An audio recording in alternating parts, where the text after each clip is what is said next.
Buenos Aires y mientras todos miramos a qué es lo que sucede en Brasil, quien también está viviendo una situación muy compleja es Perú. Recordemos que Pedro Castillo fue detenido, el expresidente, bueno, ahora expresidente de Perú, fue detenido el 7 de diciembre cuando intentó cerrar el Congreso de la Nación de Perú.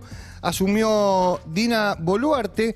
Y desde ahí que no paran las manifestaciones, en especial en el sur del país, donde no solo que no paran las manifestaciones, sino que no paran los enfrentamientos. Ya hay 40 muertos. Ayer hubo una manifestación muy importante, pues, donde por las calles la gente llevaba los ataúdes de 17 personas que murieron enfrentándose en enfrentamientos con la policía en esas manifestaciones. Para explicarnos un poco qué es lo que está sucediendo en Perú, ya estamos en comunicación con Pablo Stefanoni, que es jefe de redacción de Nueva Sociedad. Pablo, David y Julieta te saludan, buen día, ¿cómo estás? Hola, ¿qué tal? ¿Cómo están? Bien. A ver, todos nos quedamos mirando Brasil y de repente salió del radar Perú, pero sin embargo, Perú está muy complicado. Sí, es que unos hechos van tapando otros, Claro. porque en realidad muchos estamos mirando Perú, como contabas, cuando Castillo intentó cerrar el Congreso, que a la vez lo quería destituir a él, básicamente desde el primer día de gobierno, Sí. los 18 meses de Pedro Castillo. Básicamente la agenda del gobierno fue evitar la destitución. Intentó cerrar el Congreso, eso fue leído como un golpe de Estado, el Congreso finalmente lo destituyó, intentó refugiarse en la Embajada de México, no llegó con el auto, Sí. fue detenido por su propia custodia y está preso. Y en realidad lo que pasa es que hay, primero, una falta de legitimidad muy fuerte del gobierno nuevo y de la clase política peruana, hay que decir, porque en los últimos años casi todos los gobiernos tuvieron problemas. Es que es muy Y los fácil destituir un presidente en Perú. Es fácil destituir, tiene un sistema complicado en el sentido de que el Parlamento tiene que aprobar a los gabinetes de los presidentes, entonces le da mucho poder al Congreso eso hace que, bueno, que los presidentes, cuando no tienen mayoría propia, como el caso de Castillo y otros, sean muy dependientes de acuerdos parlamentarios en un Congreso que, hay que decir, tenía menos popularidad que el propio Castillo. Castillo ya había bajado mucho su popularidad, pero el Congreso, según algunas encuestas, tenía 10-12% de popularidad, y eso explica lo que pasa ahora, que simplemente mucha gente cree que el Congreso se salió con la suya al echar a Castillo, pero quedarse ellos. Claro. Entonces hay una especie de que se vayan todos, si se va Castillo, ok, pero se van todos. Claro. Entonces, entre los que protestan hay los que apoyan explícitamente a Castillo, que no es la mayoría, que quieren que se reponga Castillo en el poder, o por lo menos que se lo libere, porque Castillo está detenido. Pero básicamente la sensación es que el Congreso, que era más impopular que Castillo, se salió con la suya, porque Castillo lo echaron, pero el Congreso se queda. Si bien las elecciones se adelantaron, Dina Boluarte juró hasta el 2026, pero después se adelantaron a abril del 24 y mucha gente quiere que se hagan antes, y ahí hay todo un debate si se pueden hacer antes por cuestiones técnicas, pero bueno, en este caso la política está por encima de las cuestiones técnicas, y lo que está pasando es que la policía dispara. O sea, lo que estaban contando antes es que hay muchos muertos, ya van, sí, más de 40, en realidad casi 50, hubo 18 en un día, estas marchas con los ataúdes, y es una rebelión del sur, que es donde Castillo sacó más votos, y es la zona más indígena, más enfrentada a Lima. Es la zona más pobre de Perú. Más pobre, pero que a la vez tiene mucho peso simbólico, porque ahí está Cusco, y hay una pelea histórica de élites. De hecho, hasta hay un movimiento secesionista que propone una república del sur. Históricamente, en el siglo XIX se armó una confederación peruano-boliviana. Entonces Perú está muy dividido entre la élite limeña, Lima, y el sur, ¿no? Andino. Entonces, esto explica también eso. Y después lo que hay también, como pasa en América Latina, es que las demandas se solapan, y entonces mucha gente protesta contra el gobierno para el adelanto electoral, pero en el fondo hay muchas demandas insatisfechas. Hubo una sequía muy fuerte este tiempo, la pandemia afectó a Perú muchísimo, entonces muchas demandas que se van solapando, y cuando hay quilombo cada uno mete sus demandas, claro, ¿no? Como obviamente. sabemos en América Latina, y bueno, y se va armando un poco la bola de nieve, y es lo que está pasando, sumado a la sensación de que esas élites que retomaron el poder al caer Castillo son racistas, que desprecian lo indígena, y esas élites muchas veces se encargan de demostrar que efectivamente son racistas y desprecian lo indígena. Ahora, Pablo, esto que vos decías, bueno, cuando suceden estas cosas se meten un montón de reclamos. El otro problema también que se genera es que no hay interlocutores. Porque uno no sabe, digo, vamos a suponer que Boluarte dice, bueno, voy a negociar con la gente que sale a la calle. ¿Tiene con quién negociar o no tiene con quién negociar? Porque en esto de que se vayan todos, bueno, que se vayan todos, pero no hay del otro lado algo.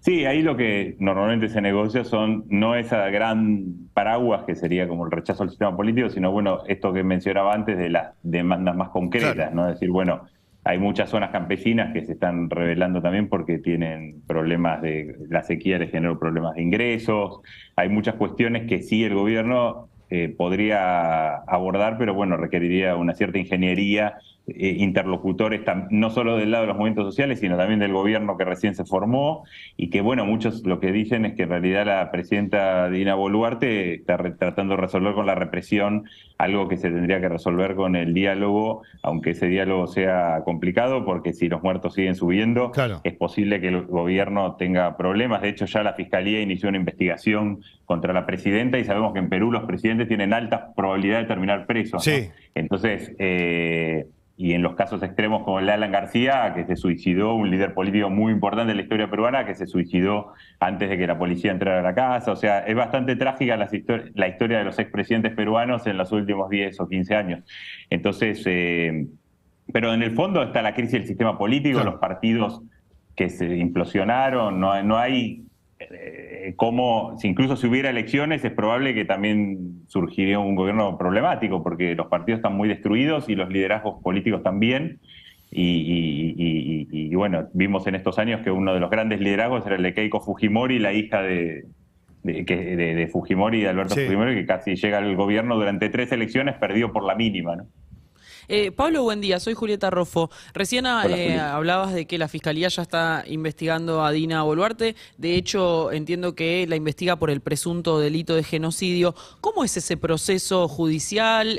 ¿Hay algo parecido a una especie de juicio político que pueda iniciarse?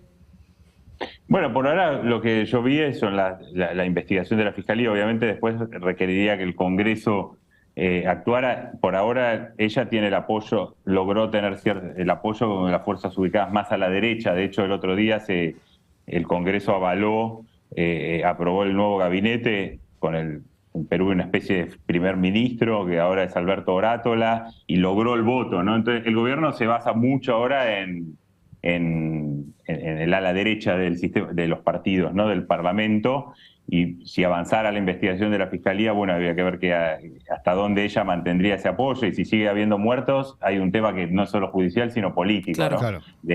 Porque ya está interviniendo la Comisión Interamericana de Derechos Humanos, de la OEA. O sea, digo, el tema de la cantidad de muertes es la variable que está jugando ahora, porque crisis no es novedoso que haya en Perú, pero sí esta cantidad de muertos, y el hecho de que, como se está mencionando ahora, muchos murieron por disparos de balas de plomo, ¿no? Sí, estamos por hablando. manos de la Fuerza de Seguridad. Estamos hablando con Pablo Stefanoni, que es jefe de redacción de Nueva Sociedad. Ahora, Pablo, vos recién decías, es cierto, los presidentes de Perú tienen grandes chances de terminar presos. Se da la particularidad de que Perú tiene una inestabilidad política muy, muy grande, pero tiene cierta estabilidad económica. Sí, eso fue lo que llamó la atención en estos años. Claro. De hecho, el presidente del Banco Central está hace 15 años en el Sí, cargo, por ejemplo. Sí, es el político, digo, uno lo podría nombrar como político más longevo de la política peruana. Claro, entonces hubo un cierto desfase de algún modo entre el rumbo de la economía y el rumbo de la política. Algunos analistas mencionaban que eso tiene que ver también con el modelo de Fujimori, que dio cierto poder a la tecnocracia con la Constitución del 93. Sí. Y hasta ahora había funcionado más o menos, decir, entre comillas, eso, ¿no? Como la economía se mantenía estable, crecía, en algunos momentos incluso se redujo la pobreza, pero manteniendo mucha deuda social. Y por otro lado, un sistema político que venía a los tumbos, ¿no? Y eso ya ahora está como chocando un poco, ¿no? Es verdad que el presidente del Banco Central sigue y todo, pero bueno, llega un punto que ya empieza a poner en cuestión tanta inestabilidad política al propio modelo, porque además está siendo cuestionado ese modelo económico que parecía, bueno, como muy exitoso macroeconómicamente, pero que va dejando muchos heridos en el camino.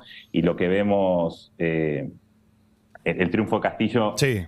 y no solo de Castillo, en realidad Perú tiene la particularidad que ganaron ciertos presidentes que en teoría venían a cuestionar eso y a poner a Perú en el área del giro a la izquierda de la región, como por ejemplo Ollanta Humala ganó con un discurso más reformista, pero después no pasaba nada.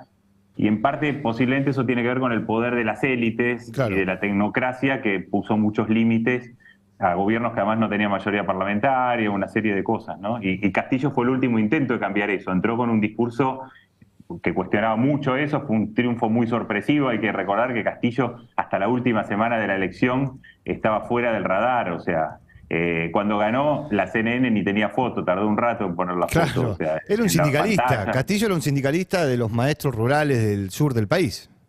Del norte, en Del realidad, norte, de perdón. Cajamarca, sí, de otra zona bastante pobre. Lo que pasa que a diferencia de, por ejemplo, de Evo Morales, que también era un sindicalista campesino, Sí. él era un sindicalista del magisterio, Castillo, la diferencia es que Evo Morales cuando llegó al poder estaba bastante fogueado ya, había sido diputado por varios años, candidato presidencial, había viajado mucho a todo tipo de foros sociales, Sí. invitado por todos lados y tenía, digamos, mundo y tenía ya unas... Tenía más roce con la mayor. política de los sectores. Y con el mundo, Claro. ¿no? Castillo saltó del pueblo de Chota a la presidencia casi sin mediaciones, y eso se vio, por ejemplo, cuando dio la primera entrevista en CNN, lo destrozaron, ¿no? Encima se metió en un programa muy duro y demás, y no tenía ninguna experiencia para responder, ¿no? Y se vio eso.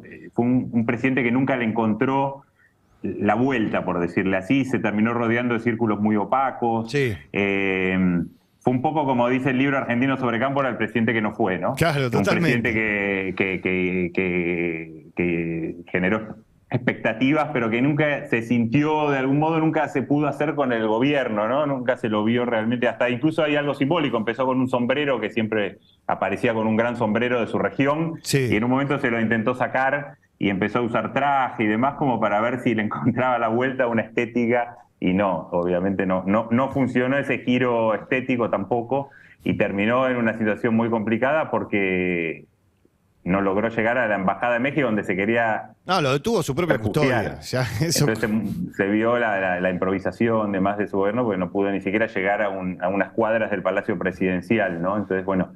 Pero bueno, para mucha gente que haya caído Castillo no es solo Castillo, sino que sienten que la élite recuperó el poder y que de algún modo lo jodieron al primer presidente de origen Claro. popular de estos últimos años. Totalmente. Bueno, seguiremos atentos, Pablo. Te agradecemos mucho la comunicación y que tengas buen día. Igualmente, un abrazo grande. Un abrazo grande. Era Pablo Stefanoni, jefe de redacción de Nueva Sociedad. Urbana Play